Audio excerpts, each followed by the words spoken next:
สถานีต่อไปสถานีอิสรภาพประตูรถจะเปิด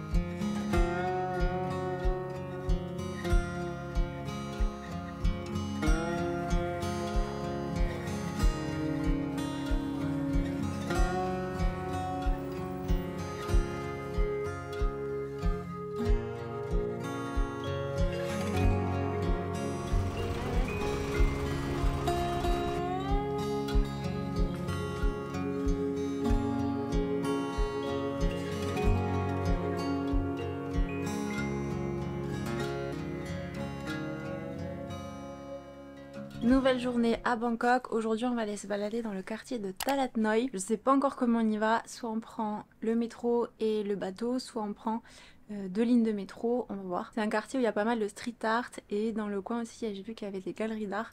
Donc on va aller se balader vers là. Et ensuite je pense qu'on traversera Chao Phraya pour aller à Icon Siam. Julien va aller voir le magasin Apple pour se renseigner sur les ordinateurs, sur les Mac. On va voir les prix en Thaïlande si ça vaut le coup d'acheter ici ou pas. Et en même temps je pense qu'on mangera du coup à Icon Siam. Au début on voulait faire l'inverse, commencer par Icon Siam. Mais plus on avance dans la journée, plus il fait chaud. Là il est 8h30. Donc on va commencer d'abord par la balade à l'extérieur. Et ensuite on ira se réfugier à la clim parce que vers midi je pense qu'il va faire assez chaud. Quand on est allé à Artist House, on a passé la matinée à l'intérieur, donc à la clim, et dès qu'on est sorti c'était vers midi 13h, il faisait hyper chaud et c'était assez étouffant, donc là on va faire l'inverse cette fois-ci. Et si vous savez pas comment faire pour aller d'un endroit à l'autre à Bangkok, regardez sur Google Maps. Pour ceux qui savent pas, vous faites un itinéraire et au lieu de regarder dans l'onglet voiture, vous regardez dans le deuxième onglet, c'est l'onglet transport en commun, et il vous indique plusieurs options de transport en commun et à chaque fois il y a toutes les infos. Souvent dans les stations, s'il y a plusieurs sorties, il vous indique même à quelle sortie vous devez sortir pour accéder à votre destination, donc c'est vraiment bien fait. Comme ça vous vous perdez pas dans le métro de Bangkok.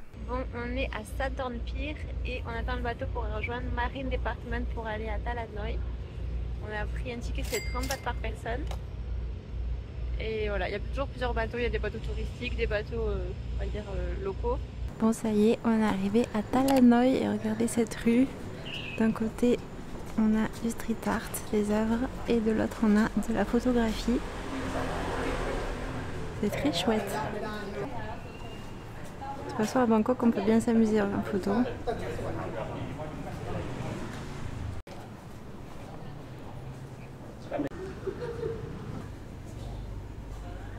Il y a plein de chats ici mais ils sont gros. J'ai vu des gros chats comme ça. Il y a des beaux yeux bleus lui.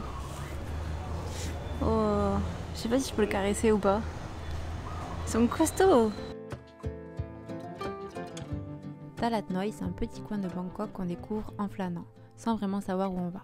On se perd dans les ruelles et on tombe sur des détails surprenants. Et moi, j'adore ça. Observer, filmer, m'arrêter devant une poignée de porte originale ou même du linge qui sèche au soleil. Ici, tout devient joli, tout a du charme. Il y a aussi plein d'ateliers, des moteurs, des pièces détachées qui s'empilent. Et ce que j'aime par-dessus tout, c'est qu'on peut prendre le temps. Marcher, s'arrêter. Ici, pas besoin de courir, juste se laisser porter. Et on peut tout faire à pied.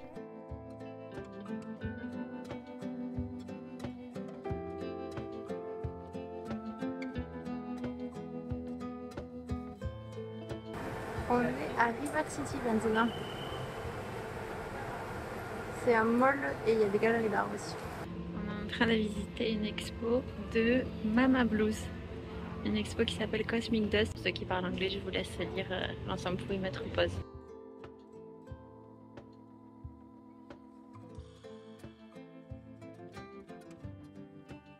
Je sais plus si on est au 2e ou 3e étage, mais il y a pas mal de boutiques d'antiquités avec beaucoup de représentations de Bouddha, de Ganesh, des stupas.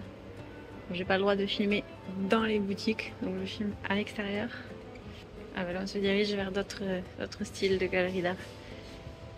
Il y en avait une, c'était pas mal parce qu'ils indiquaient le pays d'où venait la statue, la sculpture, et l'année aussi. Il y avait des sculptures qui dataient du 8e, 9e siècle, etc. Et selon les pays, Bouddha n'est pas représenté de la même façon. Intéressant à voir. Bon, mais plutôt sympa parce que moi là c'est bien baladé. On a visité pas mal de galeries.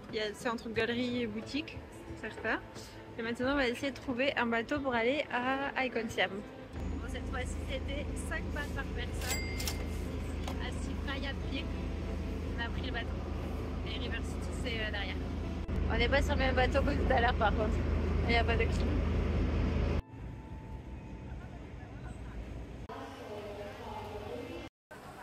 rez-de-chaussée de Icon Siam, on va chercher à manger. Porte.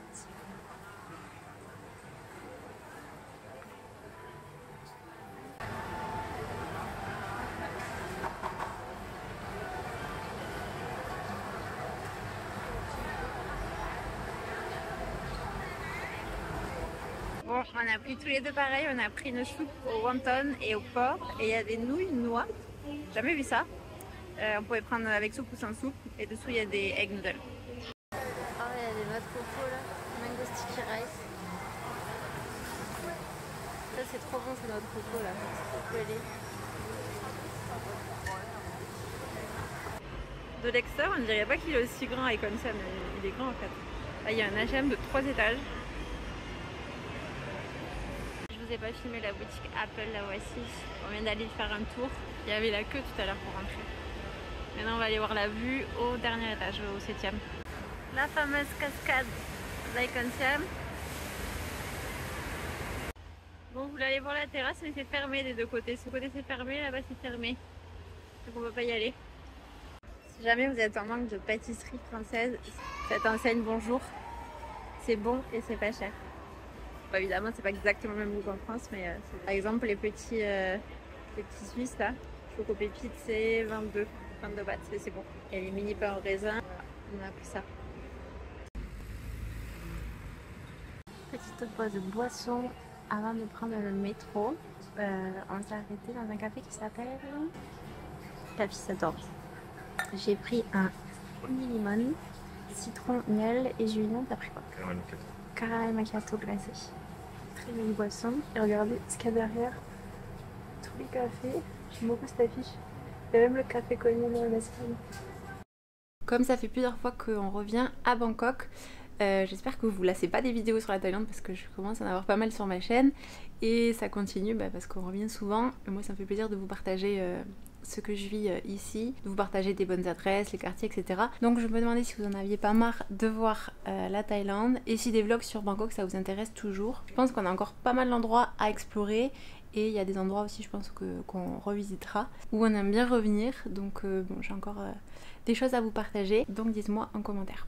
Et sinon si vous avez des idées de concepts de vidéos, je sais qu'il y a pas mal de vidéos concept où par exemple ils font 20 € pour tenir une journée en Thaïlande, pour manger, visiter, etc. Donc ça je pourrais le faire. Ou alors une journée dans ma vie de digital nomade en Thaïlande. Donc ça je vous ai déjà tourné le concept à Bali. On va voir si je vous le fais ici. Bon, ça reste des journées assez classiques mais avec quelques petites particularités quand même liées au pays, à l'endroit où on se trouve. Donc voilà, dites-moi, je suis ouverte aux suggestions en commentaire.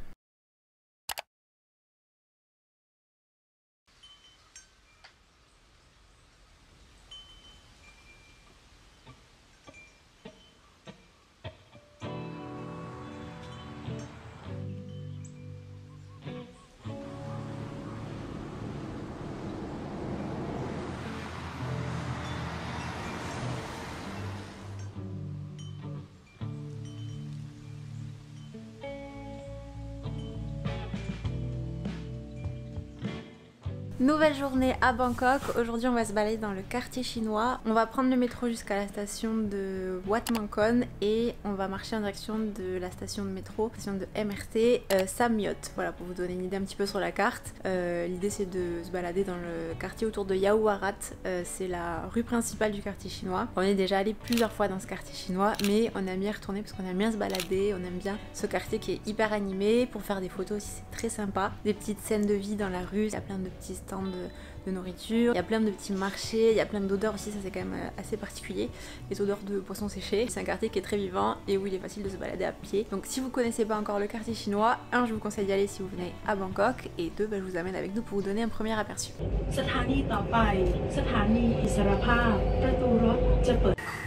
pause Patongo, c'est beignets, c'est chinois avec du lait condensé, ça ressemble à des churros un petit peu au niveau du goût. Voilà, dans un endroit où on était déjà allé. Je sais pas si je vais retrouver le nom, il faut vous le mettre. C'est ce nom, Nam Dao.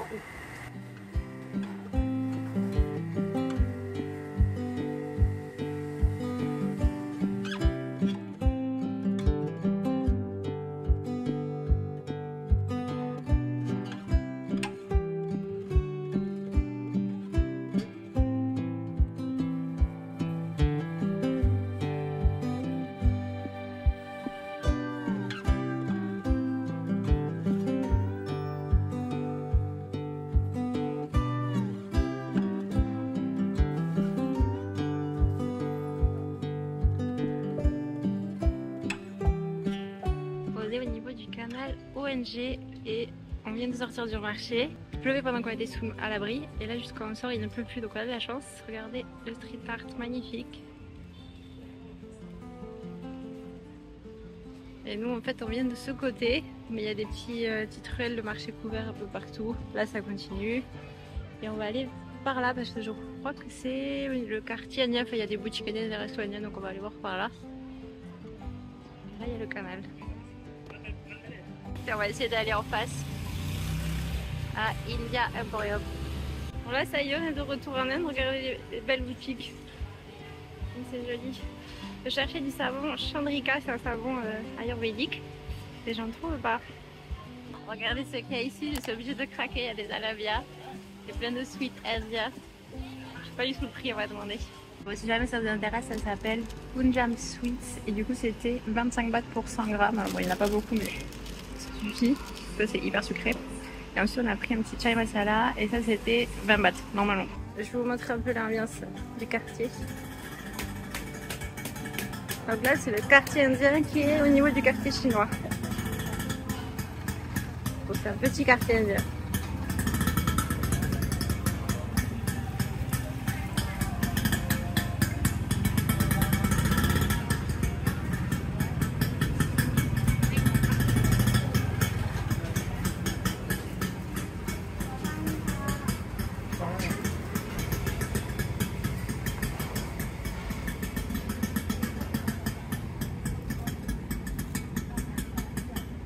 À midi on a pris un classique, on a pris un pad thai enrobé d'œufs et on mange au food court du Mega Plaza, ça s'appelle le mall. Petite pause café à Everyday and Craft Coffee, on n'est jamais venu ici. Regardez la carte comme elle est jolie et pour rester dans le thème Inde, je vais goûter le Ice Masala Café Latte. Et Julien, tu vas prendre quoi toi? Classique. Le ristretto expresso. Regardez la déco comme elle est jolie.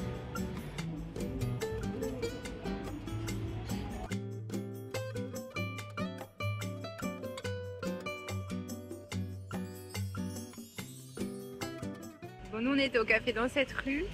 Là il y a le marché aux fleurs juste là. Là il y a des fleurs d'ailleurs. On l'a déjà fait plusieurs fois, peut-être qu'on ira une autre fois mais pas aujourd'hui. Et là on va peut-être se balader de l'autre côté du pont. Vous allez voir, je vous amène. Bon le monsieur c'est vraiment un passionné de café donc si vous aimez le bon café, venez ici. Le café devant vous c'est vraiment du bon café. Moi je suis pas une spécialiste de café, j'aime bien le café avec du lait, du sirop etc. Donc c'est bon mais je peux pas l'apprécier à sa juste valeur je pense.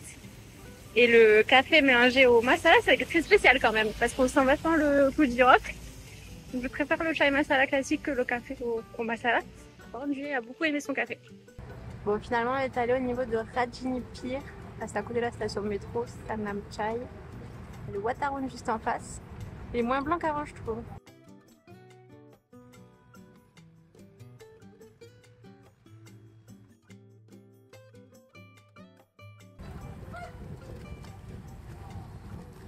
Bon, on s'est dirigé en direction de The Vivi Coffee qui est juste ici et on pensait qu'on allait pouvoir se balader au bord de Chao Phraya, du fleuve, pour voir le Watarun, avoir une belle vue dessus, mais c'est fermé comme vous voyez. Il faut aller au café, comme on vient de prendre un café, on va pas reprendre un autre café.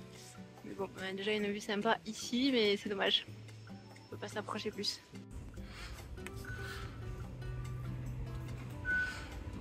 Trop belle cette station. C'est la classe. Je vous montre mes petits achats à Bangkok, il y en aura sûrement d'autres, donc je continuerai un autre jour. Mais je vous montre pour l'instant mes premiers achats à Bangkok. On va commencer par le make-up, le maquillage. J'ai passé une journée au niveau du centre commercial de Siam. Et c'est ici qu'il y a le magasin Convi. Et dans ce magasin j'aime bien parce qu'il y a des produits de beauté coréens, japonais. On a aussi du make-up des marques qui sont thaïlandaises et c'est une découverte pour moi cette année, le maquillage thaïlandais, il y a de très bonnes marques. Je vais vous montrer ce que j'ai acheté. Donc le magasin dont je vous parle, c'est celui-ci, s'appelle Convi. Déjà ils m'ont offert des petits masques en cadeau, bon c'est sympa.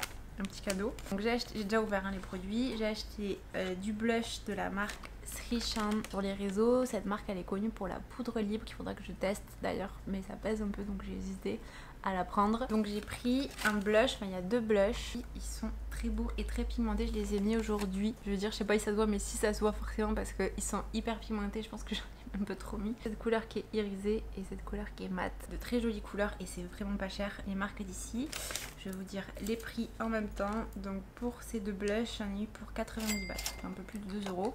Et ensuite j'ai acheté 3 rouges à lèvres, enfin rouges à lèvres pas tout à fait, je vais vous montrer. Donc il y a cette marque, La Glace, qui est assez connue et c'est le Melted Sunday Lip Click et la texture elle est incroyable, vraiment j'ai jamais vu une texture comme ça.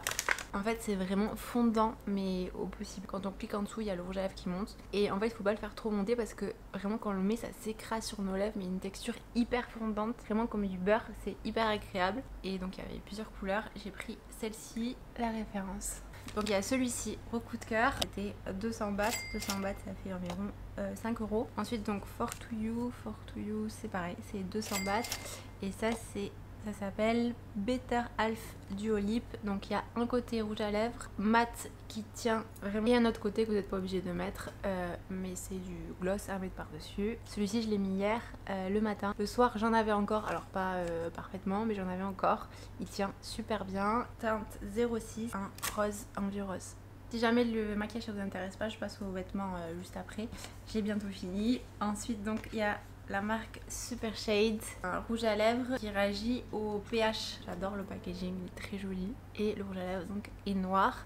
Et ça fait une légère teinte, mais vraiment très légère. La texture elle est agréable, ça fait un peu comme un baume. Sinon il y avait des couleurs pour celui-ci, mais je voulais essayer le black qui réagit au pH. C'est très léger comme teinte, j'aimerais bien essayer une teinte un peu plus colorée. Celui-ci c'était 179. Et ensuite j'ai acheté une crème pour le corps de la marque Cathy Doll, elle est dans la salle de bain. C'est une crème parfumée mais honnêtement elle n'est pas très efficace, elle hydrate pas beaucoup. Par contre l'odeur est super agréable, c'est Merry Go Round. Voilà pour Convi, j'ai pas acheté cette fois-ci de produits de skincare mais j'y reviendrai ou alors j'irai à Chiang Mai après. Pendant cette même journée j'ai acheté ce haut. On est allé au Bangkok Cultural Art Center, quelque chose comme ça qui est vraiment juste à côté des centres commerciaux. On y accède d'ailleurs depuis les centres commerciaux, la passerelle justement entre MBK et le centre Siam. Et j'ai acheté ce petit haut que je trouvais très original, donc c'était 590 bahts. Ça fait un peu effet jean, couleur jean, j'espère que vous voyez bien. Voilà, avec le contour comme ça, je trouvais ça très original. Donc ça avec un petit pantalon noir, c'est très joli. Au même magasin, donc c'était un peu un magasin d'artistes parce que c'est dans le centre d'art et de culture. C'est du Made in Thailand, donc ça c'est cool. Je me dis que c'est peut-être des pièces pas uniques mais en tout cas un peu rares qu'on retrouve pas partout. Je vous dis ça avec des pièces de H&M juste à côté que je vais vous montrer. Mais bon, en tout cas c'est 2 pièces. Et cette boutique était très sympa d'ailleurs, il y avait un peu de tout. Notamment des mugs mais c'est pas la peine, les mugs au niveau du poids. Et donc j'ai pris ce petit haut, je sais pas si on va bien le voir, c'est un petit haut qui est matière lin, très agréable à porter avec 2 petits nœuds comme ça au milieu, donc là c'est ouvert. Un petit haut à manches longues pour remplacer le haut que je me trimballe depuis des années pour me protéger du soleil, pour me protéger des moustiques, enfin vraiment ça sert à plusieurs fonctions, pour entrer dans les temples aussi, pour me protéger les bras quand on n'a pas le droit de rentrer les épaules à l'air. Donc celui-ci vraiment il est parfait avec les manches un peu évasées comme ça. Et c'était le même prix je crois, 590. Voilà pour les achats donc de ce jour à Siam. Et ensuite j'ai fait quelques petits achats à H&M. J'hésitais à vous les montrer parce que bon c'est H&M, c'est pas spécial Thaïlande. Mais bon je vais quand même acheter en Thaïlande. Je me suis dit que j'allais vous les montrer rapidement. Ah non attendez, il y a une boutique, qu'on retrouve en Thaïlande, je suis pas sûre qu'on la trouve en France. C'est Mochi Mochi. Où est-ce que j'ai mis ce que j'ai acheté? Je sais pas. C'est une boutique, je pense, japonaise. Elle s'appelle Mochi Mochi et c'est que des trucs mignons. Donc j'ai pris une tablette de stickers. Voilà, des stickers mignons, comme ça je pourrais mettre sur mon carnet ou ailleurs, je peux en couler partout. J'ai pris un petit stylo mignon aussi, un petit stylo très kawaii. Et surtout il est hyper agréable à écrire avec. Ça glisse, c'est très chouette d'écrire avec, j'aime beaucoup les stylos moi. J'aime beaucoup écrire les carnets et tout ça. C'est parfait, je suis très contente de mon achat. Et des petits post-it comme ça. Il y avait 2 packs pour 15 bahts. Il y avait plein de sortes de post-it comme ça, très mignons avec des petites figurines, etc. Mais je voulais un truc assez simple qu'on peut mettre sur le carnet. Au niveau des prix, donc ça c'était 20 bahts, c'est marqué dessus. Et le stylo, je sais pas. Ça devait être quelque chose comme 20 bahts aussi. Ah si, j'ai pris des cartes postales aussi dans le même magasin d'artistes au Bangkok Cultural Art Center. J'ai pris 2 cartes postales que j'adore vraiment. Je vous la montre à l'envers. À l'endroit c'est mieux. Avec un ciel étoilé sur Bangkok. Je l'aime beaucoup avec les temples. C'était 40 bahts la carte postale, donc 1 €. Et celle-ci avec une petite barque du marché flottant. Mes achats à H&M, je vous montre rapidement. J'ai acheté 4 choses. Il y avait des soldes en fait chez H&M et ça fait longtemps que j'avais pas fait d'achat, donc j'ai craqué. J'ai acheté cette petite robe blanche. C'était 500 bahts, je crois que c'est moitié prix. Au lieu de 1000 bahts, petite robe blanche doublée. C'est pas transparent. Ensuite j'ai pris ce pantalon, j'aime beaucoup la forme. Un petit pantalon vert droit, fluide, parfait pour l'Asie, c'est pas trop chaud. Ça couvre les jambes quand il y a besoin, que ce soit pour les moustiques, pour les temples ou autre. Donc ça c'est très bien. C'était aussi en solde 600 bahts au lieu de 999 aussi. Ça, la matière elle est pas idéale parce que ça tient chaud, c'est un débardeur. Mais bien le décolleté carré comme ça change. Celui-là il est pas en solde, je crois, c'était 400 bahts et un petit t-shirt noir tout simple que j'ai pas là, 300 bahts. Ça faisait trop longtemps que j'avais pas acheté des vêtements depuis l'Inde, je crois que j'ai pas acheté de vêtements, sinon j'ai acheté juste une petite robe en Indonésie. Donc là j'avais trop envie de nouveaux vêtements. C'est vrai que le mauvais côté du digital nomadisme c'est que tu vis avec peu d'affaires et tu portes toujours les mêmes affaires. Ça fait quand même plaisir d'avoir de nouveaux vêtements. C'est tout pour l'instant pour mes achats à Bangkok en Thaïlande. En tout cas je vous dis à bientôt et likez la vidéo si c'est pas déjà fait. Des bisous.